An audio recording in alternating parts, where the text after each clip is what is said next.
Hello everyone, good morning, EagleX here, and today I have the second video of our Budget Brew deck series. We're going to be covering a deck list for Diaboromon, and today I have Joe from our locals, if you want to say hi, Joe. Hello guys. I really appreciate having him on today. I want to talk to him because he's played a little bit more Diaboromon than I ever really have.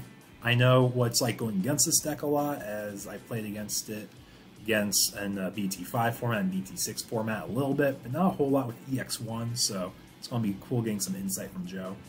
And just real quickly, if you guys enjoy this content, please like, comment, subscribe, hit that notification bell.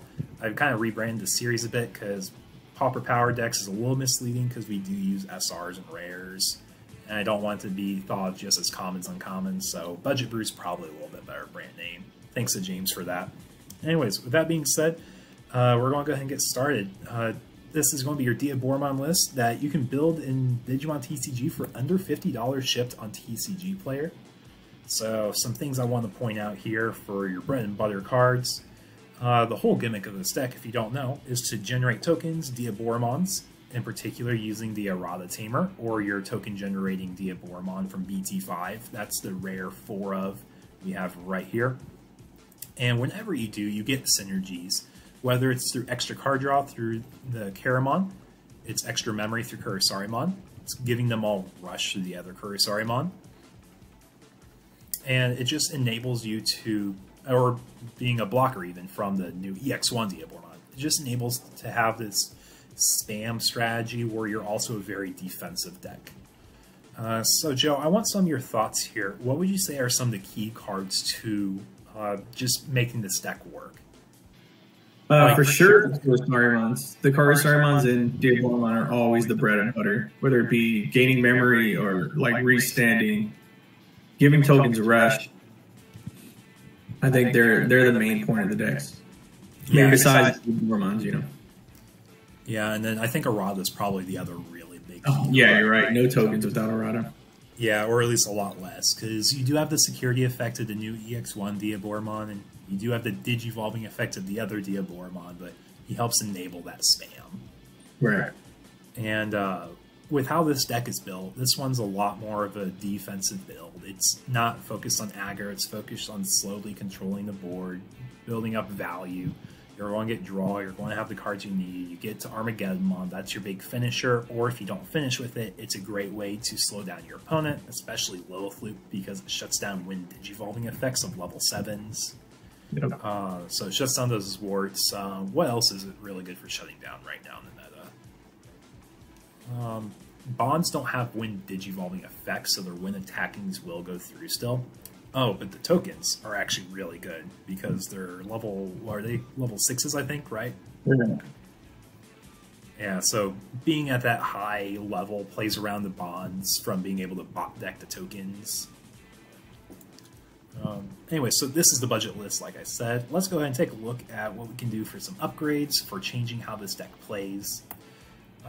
So first of all, like I said, it's under $50 shipped. Up here at the left, you can see I was able to check out for roughly $43 shipped. Add taxes, it's a little closer to $50. But these are 3 upgrades you can make to your deck to either change the play style, to improve it as a whole. So I'll go ahead and give you a moment to talk about it, Joe, but what would you say is the biggest upgrade to the deck, or at least for your play style? Definitely the promo Diaboromon. Just being, the way I play, I like to be aggressive. So more checks equals closer to winning. And then, like you said, if you're summoning tokens, tokens can just swing for game. Yeah, especially if they have rush from the BT5 Kurisarimon, gives them all rush because they'll all have the same name. Right. Some other changes we were talking about was Shademon to the Dash Pack Kurisarimon. I have the serial numbers in the text box above just because we're going to say Kurisarimon and Diaboromon a lot. They all have serial numbers to help identify them. But you're talking about the reason for this promo Kurisarimon is to basically help you get those safer swings for your tournament promo Diaboromon, right? Right, because usually the Diaboromon is going to be over 15 now with the new Caramon and the Inframon out. So you should be safe to swing without dying or crashing. But the Kurisarimon has extra protection against any option cards that you check. Yeah, it's for the security control matchup or just other matchups in general. Now, does Decoy work on Cocytus Breath and bouncing effects? It doesn't. It only stops destruction. Okay, so Gaia Forces. It won't stop a Wyverns because that's DP reduction. Right. But it would stop Gaia Force, Iron Fist, Onslaught as the two main ones right now. Yeah. And then it's not like a really big budget issue card with the Inframon swaps here. It is just a preference for building. I like using the BT5 Inframon. The BT2 Inframon's a really great card to help you if you have one Errata out and you get choked at one. You gain a memory from Errata, you promote, you Digivolve into your Diaboromon for 2, basically. Because all of them cost 2, I believe, besides the old BT2 one, which we didn't even show. Right. It's just kind of power crept right now. I mean, it's good. It can stop. It stops you from being deleted by battle. So that paired with that Courier Saruman can kind of make you indestructible. Oh, besides yeah, sorry. Yeah, it has like another protection layer on it naturally. Because it's when attacking you make the token, right? Yeah. And then it's by battle. Yeah, and it can't be destroyed by battle because you would pop a token instead. Okay. Now, would that work on the tournament promo Diaboromon if we had that out? For the destruction by battle? Yeah. It's only for this card, BT2. The BT2. So there's a reason it's not played as much. Yeah. Well, and that, and it's only 10k DP, and it costs 4 to Evo into. Yeah, we're just having you recall this all from memory. I should have had a picture of it. No, you're fine. Suggestions. It's also a 14 play cost, which kind of can screw you over a little bit with the tokens. Like if they do play like Iron Fist and Onslaught. Like, are the tokens all 14k play costs? Yes, they are. Okay, so a little bit of protection from stuff. Yeah, and we've been talking a lot about your deck list. Let's go ahead and move on to your deck list. Talk about your playstyle, what makes it a little different. I'll go ahead and let you talk away a little bit about some of the changes, preferences.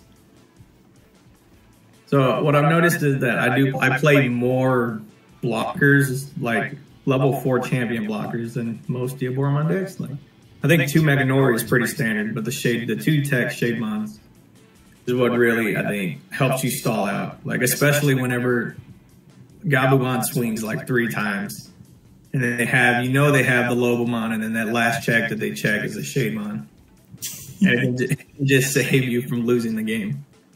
Yeah, because it would be bot decked normally, but if it's their last check, it literally just stops them from taking the game.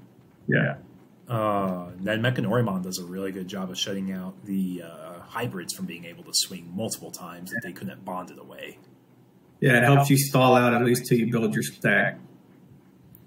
Yeah, we already mentioned touching on the key point of the tournament promo Diaboromon being more the aggressor and finisher rather than the Armageddonmon. Have you played around with the idea of Armageddonmon in your list, or do you think it's just something you don't really need anymore? No, Armageddonmon's really nice too, because if that gets checked security by a bond, that's bye bonds. That's true.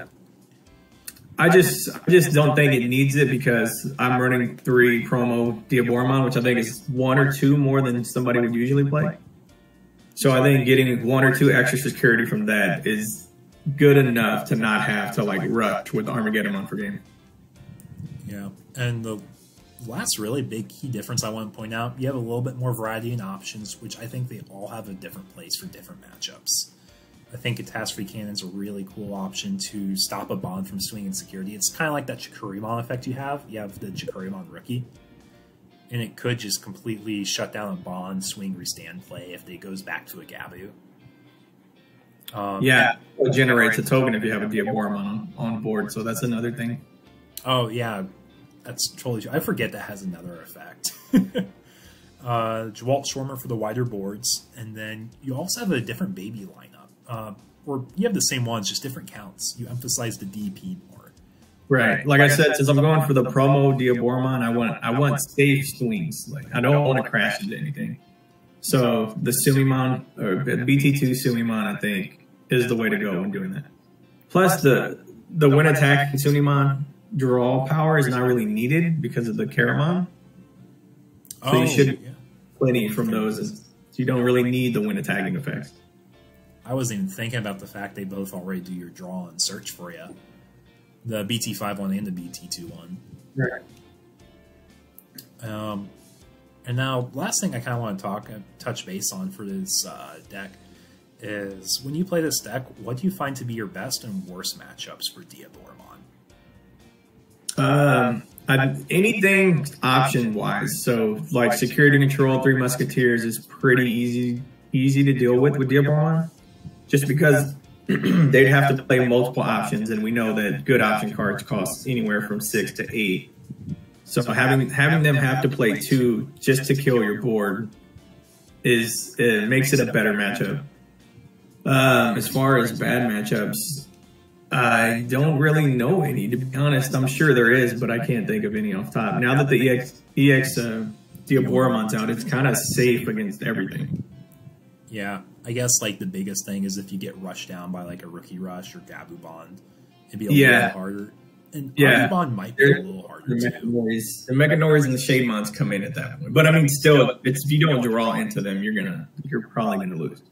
Yeah, I want to say Agumon might be that weird like matchup that's just really hard because they can selectively pop the blocker Diaboromon with their Agumon effect. Pops like a 13k body, I think.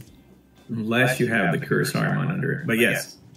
Oh yeah, that's true. Curse Saruman stops deletion effects. Well, I want to say thank you so much again for your time, Joe. It's been a lot of fun looking over this deck list with you, talking about different play styles and just the deck as a whole. So this is something that is definitely very viable for Nationals for this upcoming weekend. It's going to be a lot of fun. I know Joe's going to be there, and Isaiah's from the last video, and a bunch of people in our area. If you enjoy this content, please like, comment, subscribe, hit that notification bell as I try to come out with one of these every week. It's a lot of fun for me, and I try to make it very friendly for new players. That being said, take care, y'all.